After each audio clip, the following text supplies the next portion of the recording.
최근 대통령직 인수위에서 BTS의 취임식 출연을 검토하고 있다고 일제히 언론에 보도되었고, BTS의 소속사 하이브에서 들은 바 없다고 밝히며 인수위의 언론 플레이가 머쓱해지는 지점이 있었습니다. 이에 대해 현 청와대 의전비서관인 탁현민 행정관은 취임식 전체 예산을 쏟아부어도 방탄의 출연료를 낼 수 없다고 밝히기도 했는데요.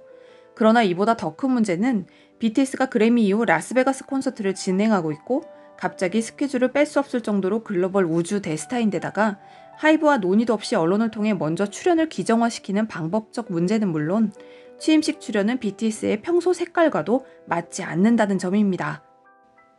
레거시 미디어들은 일제히 BTS의 군면제 관련 기사를 쏟아내는 것은 물론 라스베가스 공연의 팸투어를 문제 삼는 기사를 일제히 쏟아냈습니다. 팸투어란 홍보를 목적으로 기자들의 각종 비용을 지불하는 여행을 말하는 것으로 이번 라스베가스 공연 기자단에게 위버스 측에서 항공권과 숙박비를 제공한 것이 김영란법에 저촉되지 않느냐는 취지의 기사들이 쏟아졌습니다. 소속사 하이브 측은 미리 김영란법을 확인했고 문제가 없다는 입장문을 즉시 냈지만 문제는 일련의 사태로 언론의 집중 포화로 인해 방탄의 취임식 거절, 군면제 이슈, 팸투어가 문제를 삼음으로써 문제가 되었다는 것이죠. 게다가 BTS 관련한 부정적 게시물과 댓글이 눈에 띄게 증가한 점도 눈에 띄는 대목입니다. 기사로 문제를 삼고 댓글로 여론을 만드는 전형적인 길들이기 방식이죠. 그러나 이런 전통적인 길들이기 방식은 BTS에게는 먹히지 않을 가능성이 높습니다. 먼저 이들은 BTS의 체급을 오해했습니다. BTS의 공연 한 번이 어떤 영향력을 끼치는지 진지하게 고민해보지 않은 듯합니다. 해외 언론들은 일제히 신랄한 비판을 내놓았습니다. 로이터는 한국의 새 대통령이 BTS 팬들의 반발에 직면했다며 심층 기사를 타전했습니다.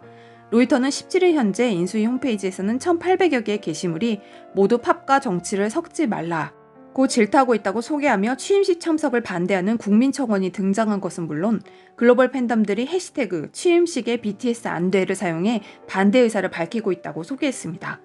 로이터는 문재인 대통령의 취임식에는 유명 가수가 한 명도 등장하지 않았다며 정치 초년생인 윤 당선자는 사상 최저 득표율 0.7%로 승리했다며 취임까지 한 달여 앞으로 다가온 윤 당선자의 낮은 지지율은 앞으로 닥칠 골칫거리에 신호일 수 있다고 평가했습니다. 홍콩의 유력지인 사우스차이나 모닝포스트 역시 이 이슈를 다뤘는데요. 박근혜 등 보수 정권들 하에서 한국의 여러 예술가들이 정부를 비판하는 등 정치적 행위를 했다고 블랙리스트에 올랐다.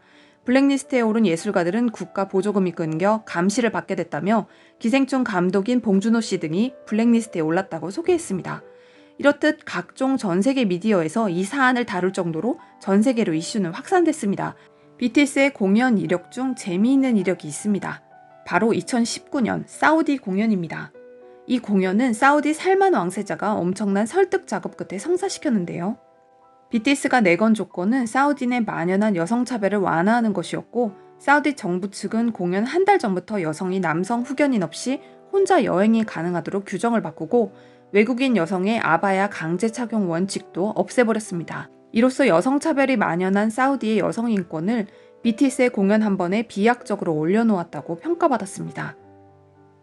사실 BTS가 사우디에서 공연을 한다고 발표하자 가디언 등 서구 언론들은 일제히 비판의 목소리를 냈었습니다. 문화 검열, 여성차별, 성소수자를 인정하지 않은 사우디에서 공연을 하는 것이 평소 BTS의 입장과 맞지 않는다는 비판이었죠. 그러나 BTS는 사우디의 여성에 대한 몇몇 제약을 공연 전에 해제함으로써 이런 논란을 불식시켰고 BTS의 사우디 리야드 공연이 끝나고 2년이 지난 최근에는 이 공연이 여성 인권을 비약적으로 향상시킨 것과 동시에 콘서트의 효과로 사우디의 여성 일자리가 늘고 여성의 사회 참여도 비약적으로 늘어났음이 밝혀졌습니다. 사실 BTS는 단순한 보이밴드 이전에 전 세계에 메시지를 전달하는 오피니언 리더입니다. BTS는 유니세프가 진행한 폭력을 종결하자는 캠페인인 엔드 바이올런스에 동참했고 스피크 유어셀프 연설을 유엔에서 하기도 했죠. 또 여성과 인종차별에 반대하는 목소리를 꾸준히 내온 것도 BTS. 한 국내 잡지 인터뷰에서 힙합 문화 속 여성 혐오는 지양해야 한다고 밝힌 것은 물론 적극적으로 성소수자를 옹호하는 입장을 밝혀왔습니다. 2018년 유엔 연설에서 어떤 젠더 정체성을 가졌든 스스로 목소리를 내라고 말한 것은 물론 리더 RM은 프랑스 영화인 파란색은 가장 따뜻한 색이다를 팬들에게 추천한 적이 있고 정국은 성소수자인 가수 트로이 시반의 유명한 팬이며 멤버들은 양성애자인 팝가수 할씨와 두터운 우정을 나누고 있습니다. 할씨와 BTS는 작은 것들을 위한 시를 함께 콜라보하기도 했죠. 뿐만 아니라 종종 스커트를 입음으로써 성과 상관없이 좋아하는 옷을 입을 수 있다고 이야기하는데요. 무지개색을 뮤직비디오 전반에 흩어놓는 것도 특징입니다. 데이트에 대해 질문할 때도 항상 남자친구나 여자친구가 없다고 대답하곤 하죠. 특히 작년 롤링스톤즈와의 인터뷰에서는 남성적이라는 꼬리표는 시대에 뒤떨어진 개념이다. 우리는 그런 라벨이나 제한을 두어서는 안 되는 시대에 살고 있다고 답변하기도 했습니다. 이처럼 성차별 등 각종 혐오에 반대하는 BTS가 새 대통령의 취임식에 출연한다는 것 자체가 아이러니죠. 윤 당선자는 먼저 여가부 폐지를 공약했고 여성의 구조적 차별은 없다고 발언한 것은 물론 차별금지법에 대해서도 신중히 검토해야 한다며 유보적 입장을 보이는 후보였습니다.